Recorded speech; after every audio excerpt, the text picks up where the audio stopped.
Bismillah, bismillah, bismillah, bismillah. Bismillah, bismillah, bismillah, bismillahilladzi la yadurru ma'a ismihi syai'un fil ardi wala fis samai wa huwas samiul alim. A'udzu bi kalimatillahi tammati min syarri ma khalaq. A'udzu bi kalimatillahi tammati min syarri ma khalaq. أعوذ بكلمات الله التامات من شر ما خلق بسم الله الذي لا يضر مع اسمه شيء في الأرض ولا في السماء وهو السميع العليم بسم الله الذي لا يضر مع اسمه شيء في الأرض ولا في السماء وهو السميع العليم بسم الله الذي لا يضر مع اسمه شيء في الأرض ولا في السماء وهو السميع العليم بسم الله الذي لا يضر مع اسمه شيء في الأرض ولا في السماء وهو السميع العليم بسم الله الذي لا يضر مع اسمه شيء في الأرض ولا في السماء وهو السميع العليم بسم الله الذي لا يضر مع اسمه شيء في الأرض ولا في السماء وهو السميع العليم بسم الله الذي لا يضر مع اسمه شيء في الأرض ولا في السماء وهو السميع العليم بسم الله الذي لا يضر مع اسمه شيء في الأرض ولا في السماء وهو السميع العليم أعوذ بكلمات الله التامات من شر ما خلق أعوذ بكلمات الله التامات من شر ما خلق أعوذ بكلمات الله التامات من شر ما خلق أعوذ بكلمات الله التامات من شر ما خلق أعوذ بكلمات الله التامات من شر ما خلق أعوذ بكلمات الله التامات من شر ما خلق أعوذ بكلمات الله التامات من شر ما خلق اللهم لا سهل إلا ما جعلته سهلا وأنت تجعل الحزن يا ربنا إذا شئت سهلا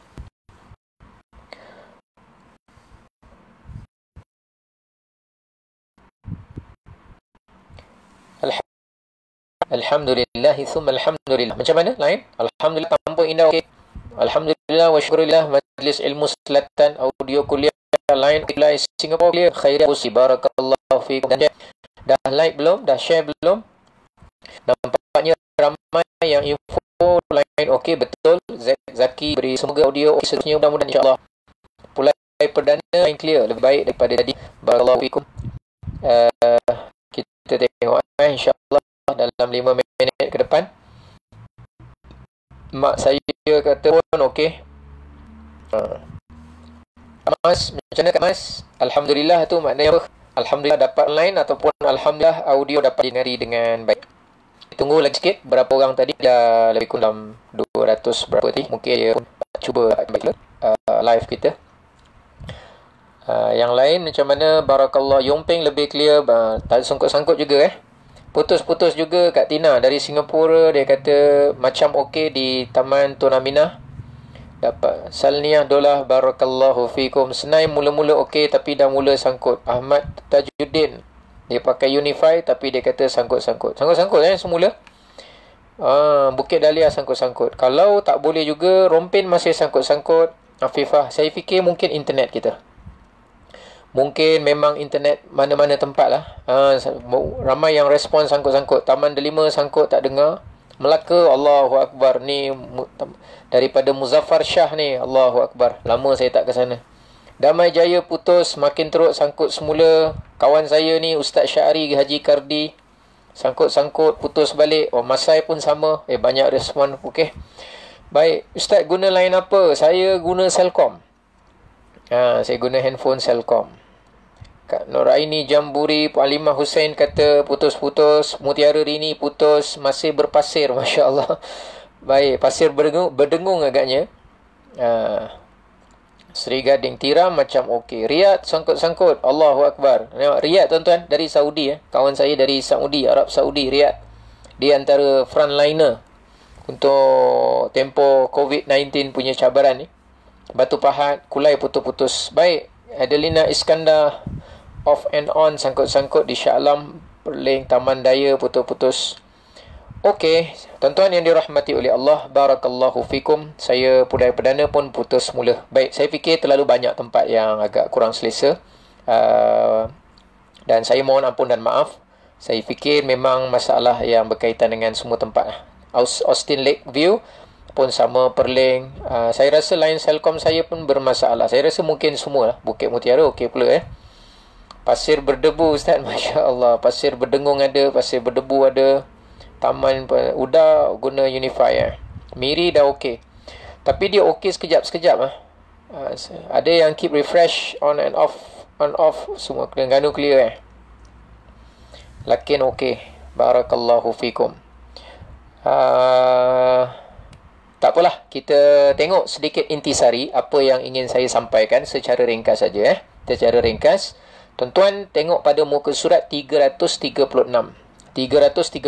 sambil tuan-tuan beri saja respon, tak apa. Nanti kita akan lihat. Kalau semakin lama semakin baik, kita akan terus kepada bacaan. Sebab bacaan dia nak sebiji-sebiji. Tapi kalau dia sangkut sikit-sikit, tapi ada yang okey, kita pergi kepada isi kandungan saja apa yang ingin saya sampaikan. Tapi kalau sangkut terus sangat, kita terus tangguhkan. Kita bertemu pada esok hari, insya-Allah. Okey, baik tuan-tuan. Apa yang ingin saya kongsikan pada muka surat 336 ni, tuan-tuan lihat pada muka surat pada ayat 36. Terima kasih terus memberi respon. Saya terima kasih Mak Misih Ayub, dia beritahu Melaka dah okey, BBU dah mula okey, Kak Aini pun bagi tahu dah okey. Tak apa, beri je respon walaupun ada perubahan Terima kasih banyak. Baik, sambil-sambil tu kita pergi kepada ayat 36 tuan-tuan. Tuan Syed Bakar kita dah beritahu gelang patah, Masya Allah. Tuan Nasir Ron Rosmin kita, dia kata baru okey, barakallahu fikum. Bukit Dahlia Tampoi pun indah, Tampoi Indah pun dah mula okey. Okey, cantik. Mudah-mudahan ada perubahan.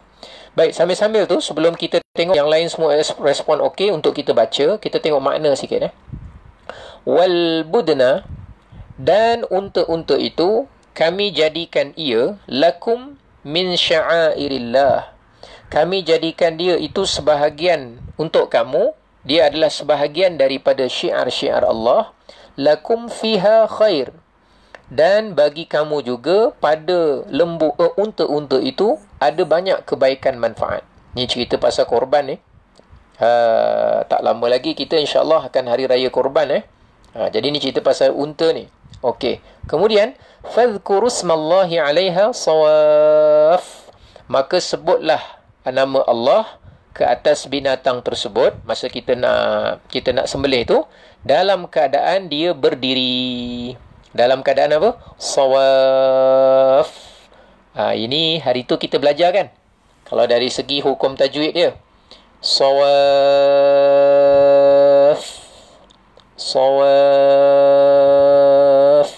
Berapa harakat ni?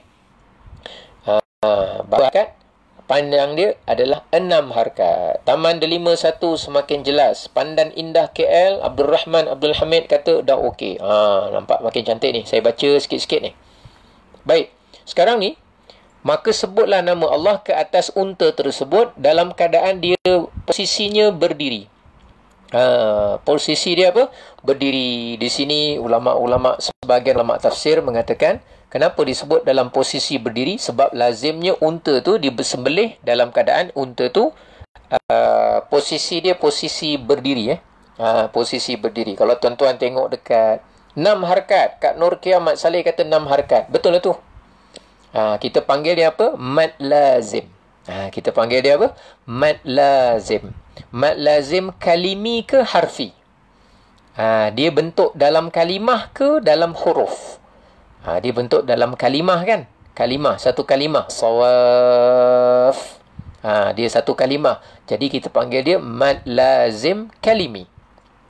Tapi dia musaqqal ke mukhaffaf? Mukhaffaf maknanya ringan. Kalau dia jumpa huruf ni, mati. Tapi dia tak jumpa huruf sukun, mati. Dia jumpa huruf yang ada sabdu. Ada sabdu. Jadi kita panggil mad lazim kalimi muthaqqal. Berat. Sawaf.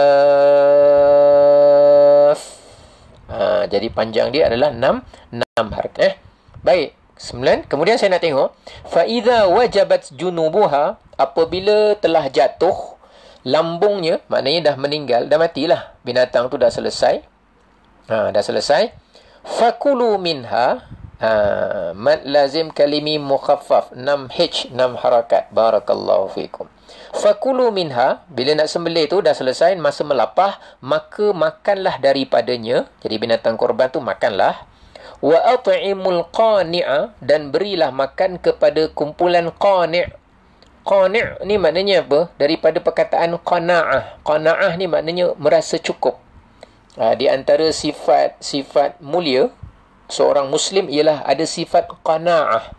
Qana'ah tu merasa cukup. Apa yang Allah dah bagi tu dia rasa cukup. Alhamdulillah. Itu sifat qana'ah. Merasa cukup. Cukup tak cukup cerita lain. Tapi perasaan merasa cukup dengan apa yang Allah dah beri tu namanya qana'ah. Diberilah kepada orang yang sudah merasa cukup. Maknanya orang yang kat rumah dia ada makan, kat rumah dia pun memang ada daging, kat rumah dia pun memang ada telur, ada ikan. Tu dalam kategori kumpulan qani', ada makanan. Wal mu'tar, orang yang meminta-minta. Ni maknanya fakir miskin. Ada 3 golongan. Satu, fakulu minha, makanlah daripadanya. Maknanya pengkorban makan. Yang kedua, bagi makan pada orang yang biasa-biasa, yang ada kemampuan, rumah dia pun ada makanan, dia bukan orang miskin. Yang ketiga, orang yang fakir, miskin, yang meminta-minta. Daripada sini, kalau kita sembelih korban, cara pembahagian yang sederhana baik ialah contohlah satu ekor lembu. Satu ekor lembu, kita bagi daging dia, cerita daging dia bagi pada 3 bahagian. Bagi apa? 3 bahagian. Satu bahagian, katalah contoh. Dia daging dia ada 90 kilo. Lepas kita dah lapar tu, keseluruhan jumlah daging dia ada 90 kilo. Baik, kita bagi 3. 30 kilo, 30 kilo, 30 kilo. Kan tadi kan? Ada 3 kumpulan. Satu, pengkorban. Yang 7 orang tu. Kalau 7 orang lah. Kalau seorang lah. 7 orang. Lagi satu kumpulan, orang biasa-biasa. Orang taman. Orang yang merewang ke. Yang tak merewang ke. Yang ada. Yang memang kat rumah dia pun ada makanan. Orang kebanyakan kat tempat kita. Saudara ke siapa. Tak kisahlah. Yang ketiga, fakir miskin. Yang ni yang memang dia punya perbelanjaan harian dia.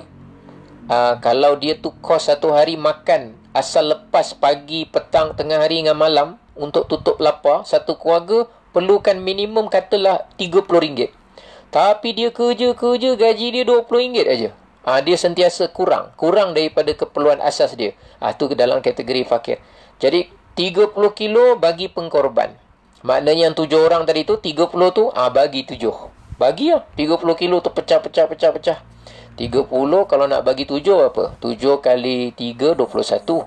7 kali 4, 28. Kira-kira macam 4 kilo lebih sikit lah. Pengkorban. Okey. Lagi 30 kilo yang kedua. Katalah nak buat pack sekilo. Buat 30 pack. Bagi 30 orang. Siapa-siapa lah. Bagi orang taman ke, jalan depan ke, siapa-siapa yang nak dibagi, bagi. Tapi kemudian yang 30 kilo lagi, kita cari fakir miskin. Ila Zalila dari Riyadh, dia kata okey, line dah cun. Okey, baik, line dah mula cun ni, semakin clear. Okey, jadi lagi 30 kilo yang ketiga kita bagi pada fakir miskin. Minimum sekurang-kurangnya, kalaupun kita nak makan daging korban tersebut, jadi pembahagian ni paling sederhana, cantik. 1/3 bagi pengkorban, 7 orang tu dia bagi-bagi. 1/3 kita bagi orang biasa-biasa. 1/3 kita bagi kepada fakir miskin. Tapi kalau ditanya, yang mana yang paling bagus sekali? Yang mana yang paling afdal sekali? Yang mana yang paling mantap sekali? Jawapan dia ialah, tuan-tuan buat korban, semua sekali korban yang tuan-tuan buat tu, 1 ekor lembu tu, semua sekali dibagi kepada fakir miskin. Semua sekali ya. Ataupun tuan-tuan yang buat korban ni ambil sikit lah. Ambil sikit, orang kata apa? Ambil barakah daging korban untuk kita rasa makan. Tapi lebih semua kita bagi fakir miskin. Ini orang yang buat korban dekat tempat orang miskin. Tempat orang asli mungkin. Orang asli yang miskin lah. Ada orang asli mungkin kaya.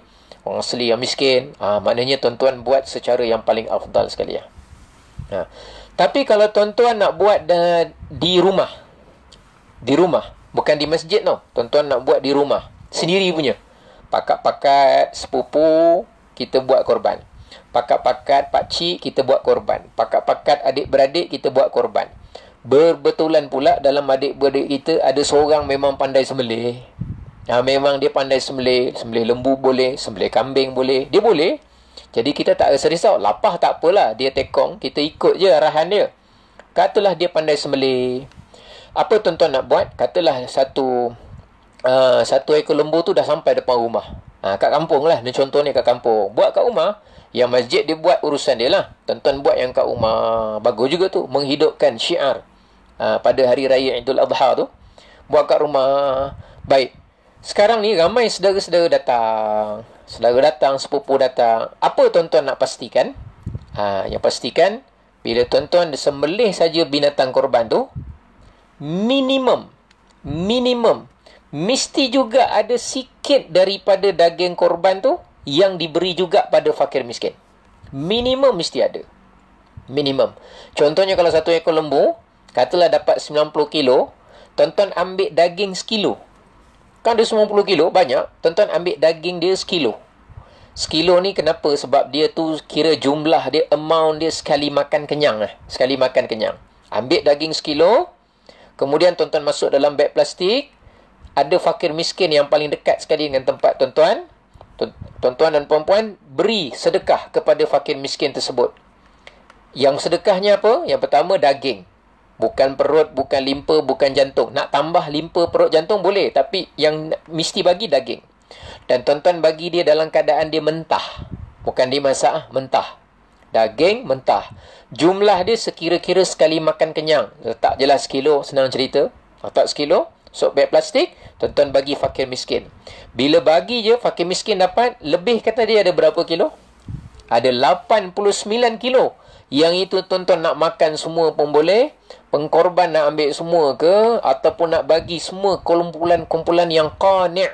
Qani' tu maknanya orang yang memang dia pun ada lauk. Tak ada masalah. Tapi dengan syarat minimum paling kurang mesti sikit dibagikan kepada fakir miskin. Jangan langsung fakir miskin tak ada bahagian dalam ketika mana pembahagian setiap ekor daging korban yang kita laksanakan. Okey? Jadi kalau tuan-tuan buat korban, pastikan gitulah. Terutama kalau yang buat korban di kalangan ahli keluarga dan sebagainya. Kalau kat masjid, mungkin ada AJK ataupun pengurusi masjid dia dah ketepikan. Yang mana kadang-kadang kawasan-kawasan setempat tu dia ada amil, bukan amil kutip zakat. Sekarang ni saya dengar dia ada buat amil agihan zakat. Amil tu khas dia ngagih aja. Dia dah tahu dah alamat orang-orang rumah yang perlu dibagi. Kalau yang kutip lain, ni agih. Ada yang bertugas macam tu. Okey, baik tuan-tuan. Kemudian, sikit lagi sebelum kita tengok, Alhamdulillah line dah makin clear. Kalau yang clear, kita akan baca sekali bacaan pada muka surat nanti. Muka surat 336 daripada surah Al-Hajj. Kemudian, yang saya tulis dekat tajuk kita malam ni tu, fakir miskin, jangan lupa, kata Kak Norki Ahmad Saleh, fakir miskin 1 kilo pun dah kira lepas. Dari segi hukum dah lepas 1 kilo lah. Tapi jangan langsung tak ada. Tapi kalau tanya yang paling baik, semua sekali bagi fakir miskin. Semua sekali bagi fakir miskin tu paling baik. Tapi bagusnya tuan-tuan ambil sikit lah untuk rasa barakah daging korban. Tuan-tuan, tujuan daging korban ni bukan daging tau. Tujuan tuan-tuan pergi melapah daging korban bukan sebab kita nak daging, bukan. Kalau tuan-tuan dan kita, tujuan kita korban tu nak dapat daging, kalau tujuan kita semata-mata namanya nak dapat daging, jawapan dia tak payah korban. Tak payah korban pun tuan-tuan boleh dapat daging, saya boleh dapat daging. Macam mana cara dia? Ambil RM30, pergi pasar, beli daging baru sekilo. Ambil RM50 ke, beli daging. Selesai. Tapi untuk korban, dia bukan soal daging semata-mata. Tapi dia soal takwa. Macam mana dengan amalan kita nak jadikan kita takwa. Okey, tuan-tuan tengok ayat tu. Ayat kita baca tadi. Tuan-tuan tengok ayat 37. ayat 37. Allah Ta'ala berfirman, "Lan yanalallaha luhumuha wala dima'uha." Daging-daging binatang korban itu dan darah-darah binatang korban itu semuanya tidak akan sampai kepada Allah. Jadi yang menjadi penilaian di sisi Allah tu bukan cerita daging dia tu, bukan cerita darahnya tu. Tapi penilaian yang penting yang nak dibawa akhirat bukan daging tu yang nak kita beria ataupun darahnya tu, bukan. Walakin yanaluhu taqwa minkum. Tetapi yang sampai dalam perkiraan, dalam hisab di sisi Allah, yang sampai ialah taqwa minkum, takwa di antara kamu. Jadi tujuan kita nak dapatkan melaksanakan korban tu, nak dapatkan takwa. Nak dapatkan takwa kepada Allah Subhanahu Wa Taala. Jadi kalau takwa tu maknanya apa? Rasa takut kepada Allah, dan pada masa yang sama kita nak beramal mendekatkan diri, taqarruban ila Allah. Jadi kalau cara kita dapat menginfakkan semua sekali ya. Jangan pula kita bila dah buat korban kita masih bersikap menuntut pula. Tapi ambil bahagian kita yang sekadarnya, tak apalah. Macam tadilah 30 kilo bagi 7 orang, seorang 4 kilo. Alhamdulillah. Kalau orang tanya, Haji nanti korban nak ambil bahagian tak? Haji punya. Apa yang ada boleh lah. Kalau saya dapat sebahagian rasa sikit pun okey lah. Nanti AJK dia tahu lah. Dia buat sekadar yang sesuai setelah dibagi-bagi. Tapi jangan pula bernada yang kurang cantik. Saya yang korban pasal apa tak dapat yang ni? Janganlah macam tu. Janganlah macam tu. Bukan tak boleh, bukan cerita boleh tak boleh, tetapi tidak memenuhi hasrat. Tujuan daripada korban tu nak takwa. Saya buat korban ni je dapat. Tak perlulah macam tu. Kalau cerita ni tak ni dapat, jawapannya kita pergi pasar beli, kita pilih apa yang kita nak. Tapi tujuan dia ialah untuk takwa kepada Allah Subhanahu Wa Taala. Baik. Persoalan yang saya tulis kat tajuk tu sebelum kita baca insya-Allah, tentang orang yang nak buat korban tapi dia belum akikah. Belum akikah. Okey, belum akikah, dia tak pernah buat akikah. Mungkin dia dulu miskin, tak mampu, atau tak tahu, atau tahu tapi tak ambil berat, atau ambil berat tapi terlupa, atau ingat tapi apalah sebabnya lah. Dia tak buat. Masa kecil katalah tak buat akikah. Sekali dah besar, dah remaja, dah bekerja apa semua, tiba-tiba umur dah 60 tahun. Sekarang umur dah 60 tahun, teringat belum buat akikah. Akikah belum buat lagi. Sekali dia nak buat juga yang namanya korban. Nak buat juga korban. Adakah boleh? Jawapan dia boleh. Tak ada masalah. Jawapan dia tak ada masalah. Boleh saja. Tak ada halangan. Orang belum buat akikah, tiba-tiba dia nak buat korban. Tak ada halangan. Sebab masa dia tu, umur 60, dia dah disunatkan buat korban. Dia dah balik. Dia dah besar pun. Dah tua pun. Dah berumur pun. Jadi tuntutan pada dia untuk buat ibadah korban. Tapi yang tuntutan kepada dia, tuntutan yang namanya buat akikah, dulu masa dia dilahirkan, itu tuntutannya buat akikahnya bukan kepada dia, tetapi kepada ayah dia. Ayah dia dulu yang disunatkan buat akikah. Kan macam tu. Macam saya, contoh, kalau saya dapat anak tu perlu diakikahkan. Sunat kepada siapa? Tuntutannya kepada saya lah, bapaknya. Bukan kepada budak tu. Saya yang sunat buat akikah. Kalau saya buat, saya dapat pahala sunat melakukan akikah. Tapi kalau akikah tu sampai bila? 7 hari. Tak dapat 14 hari. Tak dapat 21 hari. Tak dapat. Tengoklah, tunggu dalam masa tempoh belum dia dalam pantang. Tak dapat juga, tak ada masa. Bawah 2 tahun, selagi tak putus susu. Tak dapat juga selagi umur dia belum balik. Sampai umur balik, dikira sebahagian ulama kata waktu tempoh untuk buat akikah dah habis dah. Sunat tu saya dah tak dapat lagi, pahala sunat dah terlepas. Sebab anak dah balik. Habis anak tu dah balik, dah besar, tiba-tiba dia teringat dia belum buat akikah. Tiba-tiba umur 60 baru dia nak buat akikah. Boleh ke tak boleh? Kata sebahagian ulama, harus saja. Ada orang umur 60 teringat, inginlah nak buat akikah. Dia tak tunggu hari raya haji, tak tunggu. Tiba-tiba terdetik, kalau aku buat sekarang nampak sangat. Aku nak buat masa raya haji je lah. Sekali jalan, tak nampak sangat. Dia pun jumpa pengurusi masjid. Assalamualaikum Ji. Waalaikumsalam Ji. Saya ingat nak buat akikah lah. Allahu Akbar. Tahniah. Dapat anak ke? Ji, saya ni umur dah 60. Dapat anak lagi. Macam mana dapat anak? Tak adalah. Oh, dapat cucu je. Alhamdulillah. Bukan cucu. Bukan. Habis haji nak buat akikah ni untuk siapa? Saya nak buat untuk saya. Oh, haji belum akikah? Saya dulu tak buat. Umur 60 ni baru teringat nak buat. Boleh tak kalau dia nak buat? Boleh saja, harus saja. Cuma dicadangkan bila dia buat akikah tu, tak payahlah panggil kumpulan marhaban datang rumah. Kan? Nak selawat-selawat nanti macam mana? Kalau budak umur 2 bulan, selawat seronok juga. Sallallahu ala Muhammad. Umur 2 bulan, dokong gitu. Dok cukur rambut dia. Okeylah 2 bulan. Ini 60 tahun. Takkan nak dokong cukur lagi. Dah tak ada benda nak cukurnya. Bukan, tak boleh. Bukan ceritanya. Contohnya nak bagi mudah faham saja. Okey, jadi kalau ada orang, dia belum akikah, tapi dia nak buat korban, jawapan dia boleh saja.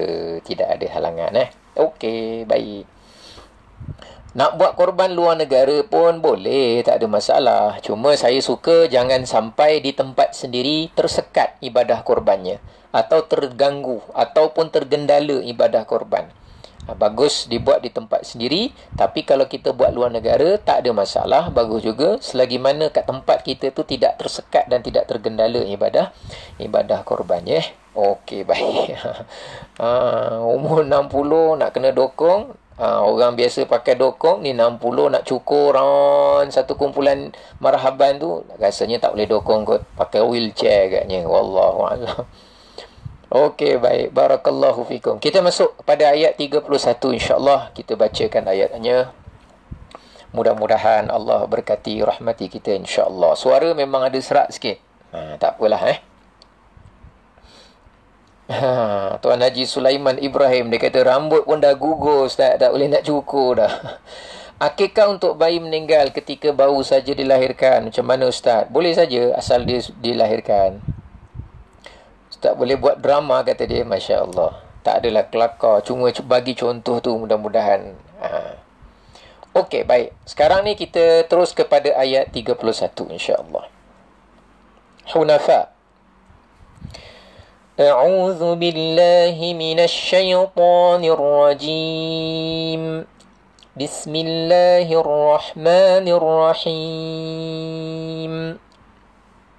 Wan Faizah dia tanya, mad silah tawilah dengan contoh. InsyaAllah kita akan sampai contoh mad silah tawilah dalam ayat pembacaan kita.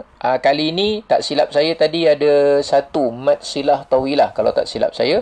Kalau ada nanti saya akan tunjuk, insya-Allah. Ni falahu aslimu.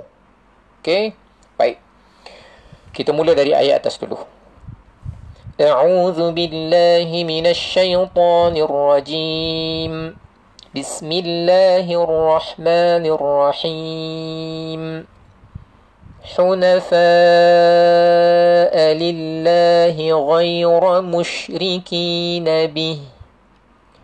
وَمَنْ يُشْرِكْ بِاللَّهِ فَكَأَنَّمَا خَرَّ مِنَ السَّمَاءِ. Kita ambil balik semula. فَكَأَنَّمَا sampai tair. 1, 2. فَكَأَنَّمَا خَرَّ مِنَ السَّمَاءِ فَتَخْطَفُهُ الطَّيْرُ. Bila kita berhenti jadi madlin. Kita berhenti jadi madlin. Asalnya tai, lin. Kalau berhenti tair. Kalau nak buat 4 harakat boleh juga. 2, 4, 6. Tair. 6 harakat. Boleh juga. Nama dia madlin. Baik, kita ambil semula. Fatakhtafu. Fatakhtafuhu. Sampai ujung ayat. 1, 2.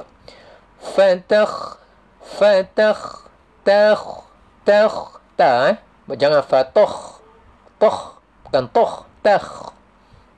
Okey, hati-hati. 1, 2. Fatakhtafuhu الطير أو تهوي به الريح في مكان سحيق. Itu kalau baca perlahan. Kita laju sikit. Seterusnya. ذلك ومن يعائر الله فإنها من تقوى القلوب لكم فيها منافع إلى أجل مسمى. Saya ulang, kita potong kat sini tak apalah bagi meraihkan yang tak berapa panjang nafasnya. Ulang. 1, 2. Lakum fiha manafi'u ila ajalim musamma thumma mahilluha ila al-baytil atiq. Okey, sampai kalimah Allah. 1, 2. وَلِكُلِّ أُمَّةٍ جَعَلْنَا مَنسَكًا لِيَذْكُرُوا اسْمَ اللَّهِ.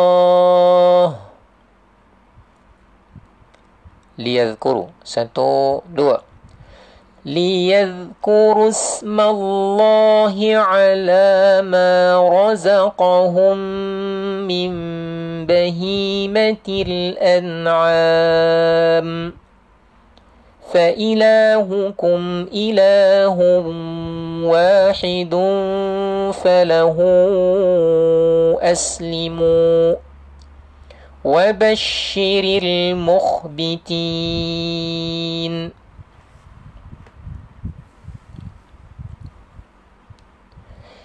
الذين إذا ذكر الله وجلت قلوبهم والصابرين. Kita ambil semula والصابرين sampai والمقيم الصلاة. والصابرين. 1, 2. والصابرين على ما أصابهم والمقيم الصلاة. Ambil semula والمقيم. 1, 2. والمقيم الصلاة ومما رزقناهم ينفقون. Terus ayat 36. والبدن جعلناها لكم من شعائر الله لكم فيها خير فاذكروا اسم الله عليها صواف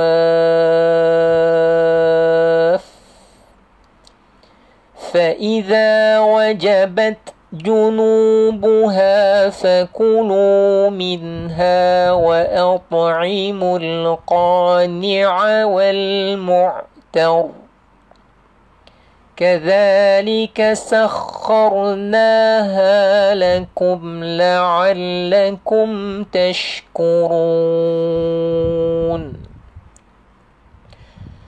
لن ينال الله لحومها ولا دماؤها. Kita potong sini tak apalah meraihkan yang tak berapa panjang nafas. Kemudian kita sambung bawah. Lagi sekali. 1, 2. لن ينال الله لحومها ولا دماؤها. Mad wajib muttasil. Dima. Turun bawah. 1, 2. ولكن يناله التقوى منكم كذلك سخرها لكم لتكبروا ولتكبروا الله على ما هداكم وبشر المحسنين إن الله يدافع عن الذين آمنوا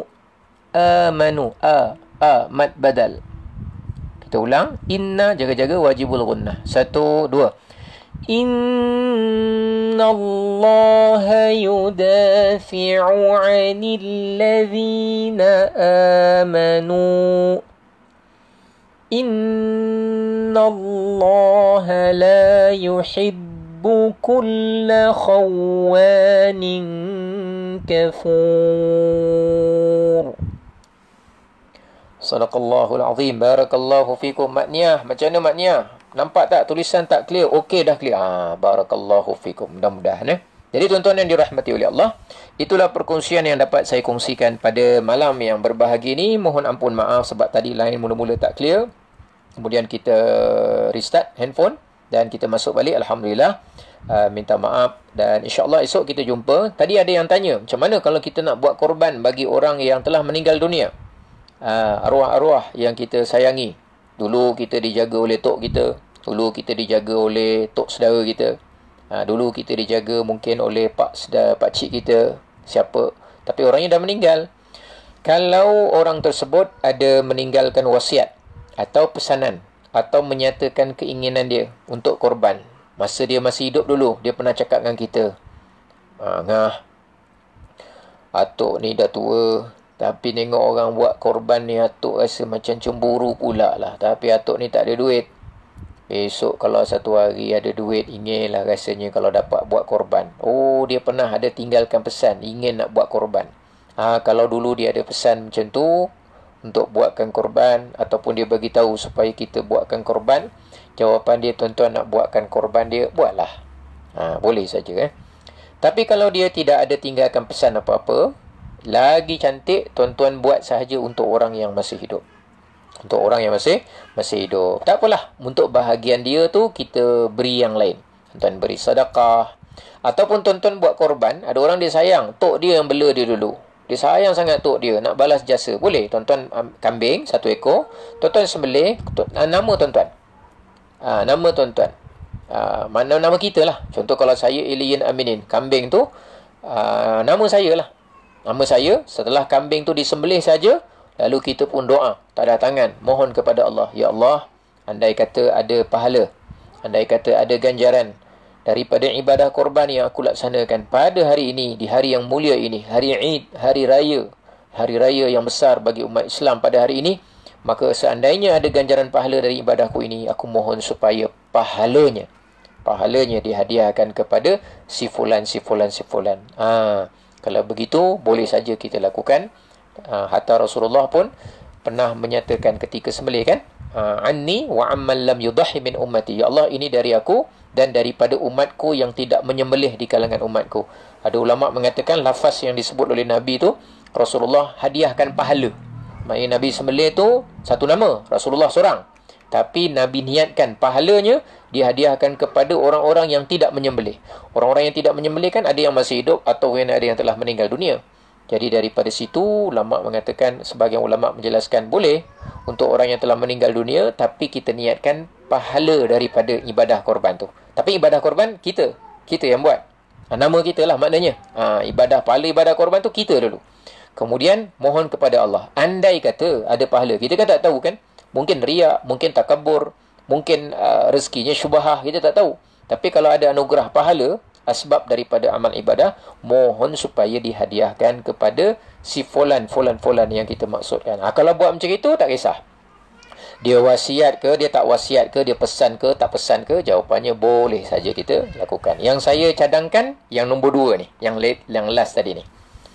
Untuk arwah, buat saja. Siapa tadi yang nak buat, contoh Hajah siapa? Halimah. Hajah Halimah buat je, nama Hajah Halimah. Kemudian selesai, ya Allah, dengan mohon seandainya ada barakah, ada pahala ganjaran daripada ibadah korbanku ini, aku mohon supaya pahalanya dihadiahkan pada si fulan. Setelah korban tu kita buat Setelah korban tu kita dah buat, setelah dah korban lah. setelah dah korban. Jadi tuan-tuan dirahmati oleh Allah, cerita satu tentang tadi pembahagian daging tadi tu dalam Quran dah disebutkan yang terbaik. Yang kedua, bagi orang yang belum buat akikah tapi adakah terhalang buat korban? Jawapannya tidak. Yang ketiga, kalau kita nak buat korban untuk orang yang telah meninggal dunia, kalau dia ada pesan, okey. Kalau dia tak ada pesan, buat saja untuk orang yang hidup. Tapi kalau dia tak ada pesan, nak juga untuk dia. Cara yang ketiga tadi, yang nombor last tadi, iaitu korban saja untuk nama orang yang hidup, kita sendiri mohon ada pahala. Kalau ada pahala, mohon dihadiahkan kepada si fulan yang kita maksudkan. Jazakumullahu khairan katsira. Kita jumpa esok insya-Allah. Ada baki 2 hari lagi, iaitu hari Rabu dan hari Khamis. Mudah-mudahan dapat kita ulang kaji khusus tentang tajwid dan juga bacaan kita insya-Allah diberkati oleh Allah. Jumpa esok. Wa sallallahu ala sayyidina Muhammad wa ala alihi wa sahbihi wa baraka wa sallam. Walhamdulillahi rabbil alamin. Wabillahi taufiq wal hidayah. Wassalamu alaikum warahmatullahi wabarakatuh.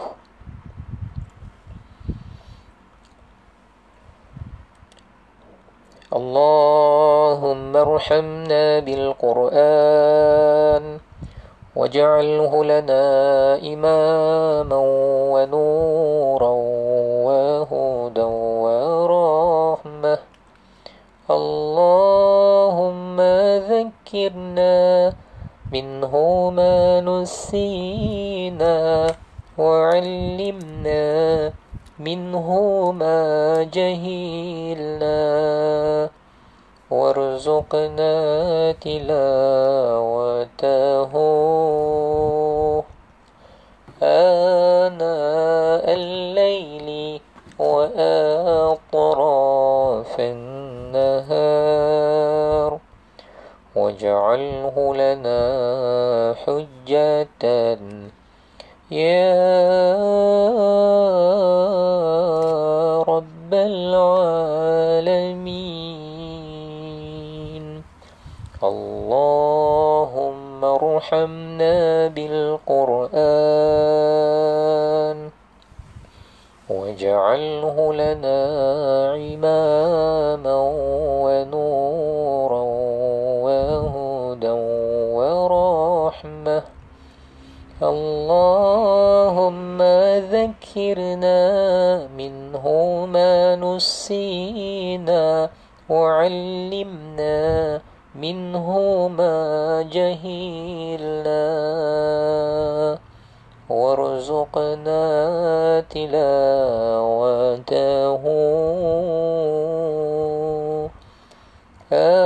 آناء الليل وأطراف النهار واجعله لنا حجة يا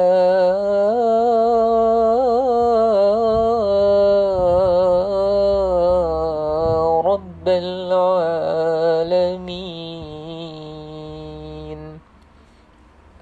اللهم ارحمنا بالقرآن واجعله لنا إماما ونورا وهدى ورحمة. اللهم ذكرنا منه ما نسينا وعلمنا منه ما جهلنا وارزقنا تلاوته آناء الليل وأطراف النهار واجعله لنا حجة يا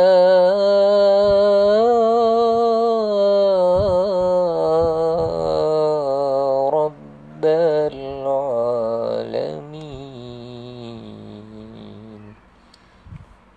والحمد لله رب العالمين. تقبل الله